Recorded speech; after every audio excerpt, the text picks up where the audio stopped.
परिचय। विवेक, क्या तुमने अपने दोस्तों के साथ फिल्म का मजा लिया? नहीं पिताजी, मेरी सीट थोड़ी तकलीफदेह थी, जिसके परिणाम स्वरूप मैं मूवी में ध्यान नहीं लगा सका। फिर तुमने सिनेमा हॉल में 3 घंटे कैसे बिताए? पिताजी, मैंने खुद को एक रोचक प्रयोग में व्यस्त रखा। मैंने हॉल में कुल सीटों की संख्या की गिनती की और उसकी तुलना हमारे घर में कुल कुर्सियों की संख्या से की। बहुत अच्छे विवेक। तो बताओ, तुम्हें क्या निष्कर्ष प्राप्त हुए? पिताजी, हॉल में कुल 200 सीटें थीं और हमारे घर में कुल 4 कुर्सियां हैं। अतः हॉल में हमारे घर की कुर्सियों की अपेक्षा 196 सीटें अधिक हैं। बिल्कुल ठीक। विवेक, हालांकि तुलना को बेहतर तरीके से व्यक्त करने का एक और तरीका है। हम ये कह सकते हैं कि हॉल में हमारे घर की सीटों की तुलना में 50 गुना अधिक सीटें हैं। बच्चों, क्या तुम जानते हो कि विवेक के पिता ने ये निष्कर्ष कैसे निकाला? ये निष्कर्ष निकालने के लिए विवेक के पिता ने अनुपात का सिद्धांत लगाया। इस पाठ में हम अनुपात और समानुपात के बारे में जानेंगे। उद्देश्य। इस पाठ के अंत में आप निम्न करने में सक्षम हो जाएंगे। अनुपात को परिभाषित करना, दो राशियां या परिमाणों के मध्य संबंध को अनुपात के रूप में व्यक्त करना, समान अनुपात को पहचानना, अनुपात के अनुसार राशियों या मानों को विभक्त करना, समानुपात में अनुपात को पहचानना, एक या कई मानों को ज्ञात करने के लिए एकल विधि का प्रयोग करना। अनुपात। हम प्रायः राशियों तथा मानों की तुलना उनके अंतरों की गणना करके करते हैं। उदाहरण के लिए, मान लीजिए कि दो दोस्तों वरुण और अरुण का वजन क्रमशः 38 किलो और 35 किलो है। हम कहते हैं कि वरुण अरुण से 38 घटा 35 यानी 3 किलो वजनी है। इसी प्रकार ऋतु एक गुलाबी रंग की और दूसरी नीले रंग वाली क्रमशः 350 रुपए और 250 रुपए की कीमत की 2 शर्ट खरीदती है। हम कहते हैं कि गुलाबी शर्ट की कीमत नीले रंग की शर्ट से 100 रुपए अधिक है। यदि मानों की मात्रा बहुत अधिक है, तब अंतर द्वारा तुलना समझ में नहीं आती है। उदाहरण के लिए, मान लीजिए कि हम एक 6 इंच लंबी पेंसिल की तुलना एक 48 इंच के वाइपर के साथ करते हैं। वाइपर पेंसिल से 42 इंच लंबा है। हालांकि वाइपर और पेंसिल की लंबाई में भिन्नता का अंतर स्पष्ट रूप से समझ में नहीं आता है। हम भिन्नता को और किस तरीके से स्पष्ट कर सकते हैं? आइए हम खुद से ये प्रश्न करते हैं। एक वाइपर की लंबाई को ढकने के लिए कितनी पेंसिलें पर्याप्त होंगी? उत्तर है 48 भाग 6 यानी 8। दूसरे शब्दों में, वाइपर पेंसिल की अपेक्षा 8 गुना लंबा है। एक राशि को दूसरी राशि के कई गुना के रूप में व्यक्त करना अनुपात कहलाता है। 48 भाग 6 8 भाग 1 के बराबर है। 8 भाग 1 को 8/1 के रूप में भी लिखा जा सकता है। अनुपात को निरूपित करने के लिए कॉलन के चिन्ह का उपयोग किया जाता है। आइए अनुपात के एक और उदाहरण को देखते हैं। तुषार ने एक जीन्स का जोड़ा 1500 रुपए तथा एक बेल्ट 250 रुपए में खरीदा। जीन्स की कीमत बेल्ट की कीमत की तुलना में कितनी गुना है? अनुपात की गणना करने के लिए सर्वप्रथम 1500 को 250 से विभाजित करते हैं। ये ठीक 6/1 की तरह है। इसे अनुपात यानी 6/1 के रूप में व्यक्त कीजिए। इसलिए हम कह सकते विभिन्न इकाइयों में मापी गई राशियों या मानों की तुलना। विनीता के पास एक कप में 100 मिलीलीटर तथा एक जग में 2 लीटर दूध है।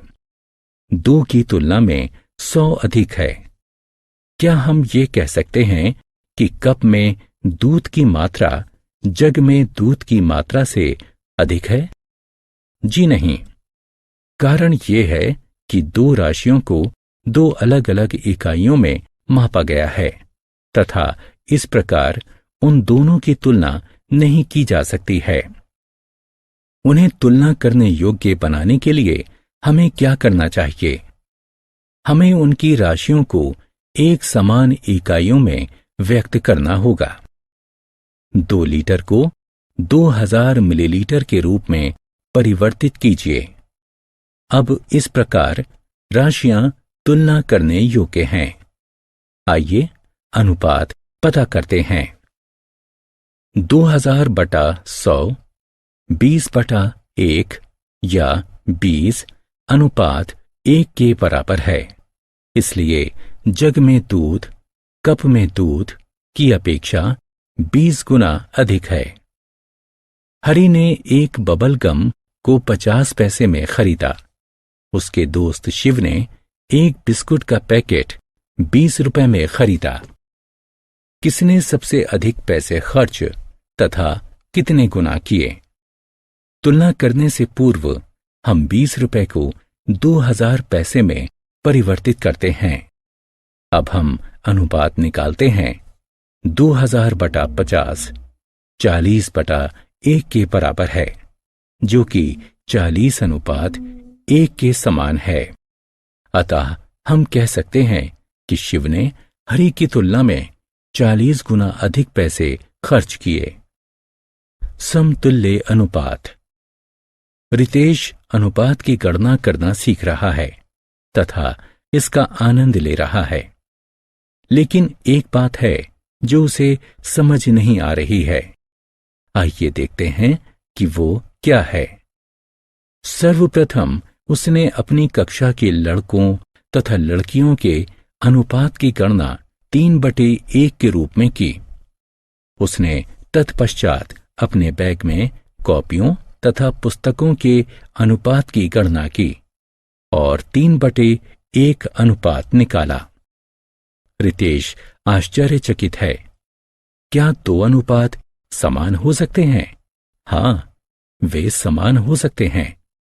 सबसे पहले वाला अनुपात हमें यह बताता है कि रितेश की कक्षा में लड़कों की संख्या लड़कियों की संख्या की तिगुनी है। दूसरा वाला अनुपात हमें यह बताता है कि रितेश के बैग में कॉपियों की संख्या पुस्तकों की संख्या की 3 गुनी है। अपने निम्न पदों में व्यक्त 2 बराबर अनुपात समान अनुपात कहलाते हैं। आइए सत्यापित करते हैं कि निम्नलिखित अनुपात समान है अथवा नहीं। राम एक माह में 15,000 रुपए अर्जित करता है एवं 10,000 रुपए व्यय करता है। आय और व्यय को एक अनुपात के रूप में व्यक्त कीजिए। यदि निम्न पद में व्यक्त किया जाए तब 15,000/10,000 15/10 होता है, जो 3/2 या 3:2 के बराबर है। इसका अर्थ है कि अर्जित किए गए प्रत्येक 3 रुपए में से राम 2 रुपए खर्च करता है। रहीम एक माह में 21,000 रुपए अर्जित करता है तथा 14,000 रुपए व्यय करता है।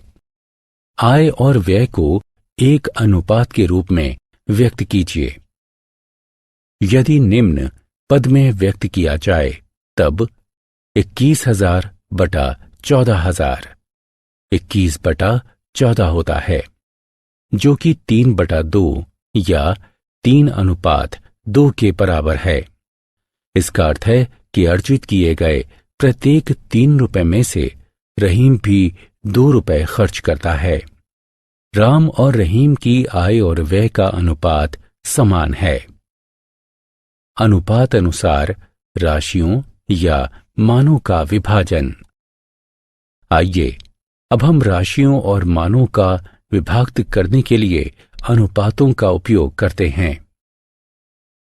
दो सहेलियां सिया, जिसकी ऊंचाई 36 इंच है, एवं पिया, जिसकी ऊंचाई 48 इंच है, एक आम के पेड़ से 7 पके आमों को तोड़ती हैं। वे अपनी ऊंचाई के अनुपात में आमों को साझा करने का निर्णय लेती हैं। हर सहेली को कितने आम खाने को मिलेंगे? आइए सर्वप्रथम हम उनकी ऊंचाई का अनुपात निकालें। उनकी ऊंचाई का अनुपात है 3/4। सिया और पिया आमों का साझा 3/4 के अनुपात में करेंगी। इसका अर्थ है कि सभी तोड़े गए 7 आमों में से 3 सिया को और 4 पिया को खाने को मिलेंगे। सिया को 7 में से 3 आम मिलते हैं। पिया को 7 में से 4 आम मिलते हैं। 2 भाई देवजोत और प्रेमजोत ₹100 का एक लॉटरी का टिकट खरीदते हैं। देवजोत ₹60 चुकाता है, प्रेमजोत ₹40 चुकाता है। वे लॉटरी की राशि को इसी अनुपात में बांटने का निर्णय लेते हैं। वे ₹1,00,000 की लॉटरी जीतते हैं। दोनों भाइयों को कितना कितना पैसा मिलना चाहिए? आइए सर्वप्रथम हम उनके द्वारा किए गए भुगतानों का अनुपात ज्ञात करते हैं। लॉटरी के भुगतान का अनुपात 3/2 है। देवजोत और प्रेमजोत लॉटरी के पैसे को 3/2 के अनुपात में बांटेंगे। इसका अर्थ है कि जीते गए प्रत्येक ₹5 में से 3 देवजोत के पास एवं 2 प्रेमजोत के पास जाएंगे। 1,00,000 की लॉटरी में देवजोत का हिस्सा ₹60,000 है और प्रेमजोत का हिस्सा ₹40,000 है। आत्ममूल्यांकन। समान अनुपातों का मिलान कीजिए।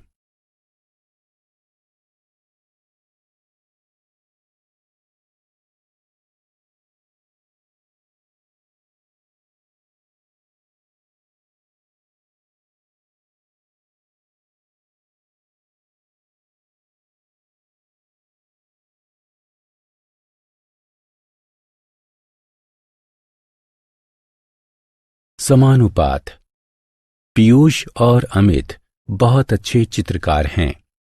हाल ही में पीयूष ने एक स्टेशनरी की दुकान से ₹240 के मूल्य पर 20 पेंट ब्रश खरीदे। अमित ने उसी दुकान से ₹180 के मूल्य पर 15 ठीक वैसे ही ब्रश खरीदे। अमित का दावा है कि दुकानदार ने पीयूष से अधिक पैसे लिए।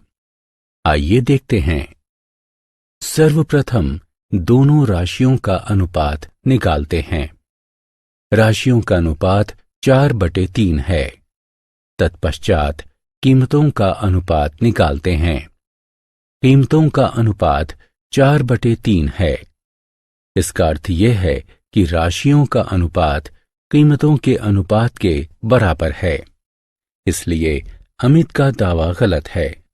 ब्रश के लिए दुकानदार ने अमित और पीयूष से एक समान कीमतें वसूली। जब 2 अनुपात बराबर हों तब उन्हें समानुपात में कहा जाता है। समानुपात में अनुपात को इस प्रकार दर्शाया जाता है। इस प्रतीक से समानुपात को निरूपित किया गया है। समानुपात में अनुपात को इस प्रकार पढ़ा जाता है। 20:15 बराबर 240:180। समानुपात में उपयोग की गई प्रत्येक संख्या एक पद कहलाती है। 20, 15, 240 और 180 पद हैं। प्रथम और अंतिम पद चरम पद या सिरे के पद कहलाते हैं। द्वितीय और तृतीय पद मध्य पद कहलाते हैं। समानुपात में अनुपातों का सत्यापन। आइए दो अनुपातों पर विचार करते हैं, 40:25 तथा 56:35। 40/25 8/5 के बराबर है, यानी 8:5। 56/35 8/5 के बराबर है, यानी 8:5। अतः 40/25 बराबर है 56/35 के। दूसरे शब्दों में 40:25 बराबर है 56:35 के। अब इन दो अनुपातों पर विचार करते हैं। 63 लीटर अनुपात 35 लीटर एवं 28 किलो अनुपात 21 किलो। 63/35 9/5 के बराबर है, यानी 9:5। 28/21 4/3 के बराबर है, यानी 4:3। अतः 63:35 बराबर नहीं है 28:21 के। हम कहते हैं कि अनुपात समानुपात में नहीं है। दो और अनुपातों पर विचार करते हैं। 36 मिनट अनुपात 180 सेकंड एवं 50 रुपए अनुपात 150 पैसे। 36 मिनट बटा 180 सेकंड। 36 गुणा 60 सेकंड भाग 180 सेकंड के बराबर है, जो कि 12:1 के बराबर है। 50 रुपए बटा 150 पैसे 5000 पैसे भाग 150 पैसे के बराबर है, जो कि 100:3 के तुल्य है। अतः 36 मिनट अनुपात 180 सेकंड बराबर नहीं है 50 रुपए अनुपात 150 के। ये अनुपात समानुपात में नहीं है। एकल विधि। प्रेरणा अपनी दादी के घर की ओर जाने वाले रास्ते पर है। वह गांव में रहती है, जो उसके घर से 600 किलोमीटर की दूरी पर है। उसकी बस गांव पहुंचने में 12 घंटे का समय लेती है। बस की गति क्या है? गति किसी वस्तु द्वारा 1 घंटे में तय की गई दूरी होती है। 12 घंटे में तय की गई दूरी 600 किलोमीटर है। 1 घंटे में तय की गई दूरी 600 भाग 12 यानी 50 होगी। इसलिए बस की गति 50 किलोमीटर प्रति घंटा है। प्रेरणा की दादी का घर 1000 किलोमीटर की दूरी पर है। कितने घंटों में प्रेरणा अपनी दादी के घर पहुंच जाएगी? 600 किलोमीटर की दूरी तय करने में लगा समय 12 घंटे है। 1 किलोमीटर की दूरी तय करने में लगा समय बराबर होगा 12 भाग 600 घंटे के। तो 1000 किलोमीटर की दूरी तय करने में लगा समय बराबर है 12/600 घंटे गुणा 1000, जो बराबर है 20 घंटे के। प्रेरणा 20 घंटों में अपनी दादी के घर पहुंच जाएगी। पहले एक और फिर कई मानों के गणना करने की विधि एकल विधि कहलाती है। एकल विधि का उदाहरण। वाजपेयियों का वार्षिक अखबार बिल 1800 रुपये है। 4 महीने में वे कितने बिल का भुगतान करेंगे? 12 महीने के लिए अखबार का बिल 1800 रुपये है। 1 महीने के लिए अखबार का बिल 1800 भाग 12 बराबर 150 रुपये होगा। 4 महीने के लिए अखबार का बिल 150 गुणा 4 बराबर 600 रुपये होगा। आत्ममूल्यांकन। प्रश्नों को ध्यानपूर्वक पढ़कर सही उत्तर का चयन कीजिए। सारांश। आइए हमने जो कुछ सीखा है उसे संक्षेप में दोहराएं। एक राशि को दूसरी राशि के कई गुना के रूप में व्यक्त करना अनुपात कहलाता है। इस प्रतीक का उपयोग अनुपात को निरूपित करने के लिए किया जाता है। राशियों या मानों को अनुपात में व्यक्त करने से पूर्व उन्हें समान इकाइयों में परिवर्तित किया जाता है। अपने निम्न पदों में व्यक्त किए गए अनुपात यदि बराबर हैं, तब उन्हें समान अनुपात कहा जाता है। यदि दो अनुपात समान हों तो उन्हें समानुपात कहा जाता है। इस प्रतीक का उपयोग ये दर्शाने के लिए किया जाता है कि दो अनुपात समानुपात में हैं। सर्वप्रथम एक एवं तत्पश्चात कई मानों की गणना करने की विधि एकल विधि कहलाती है।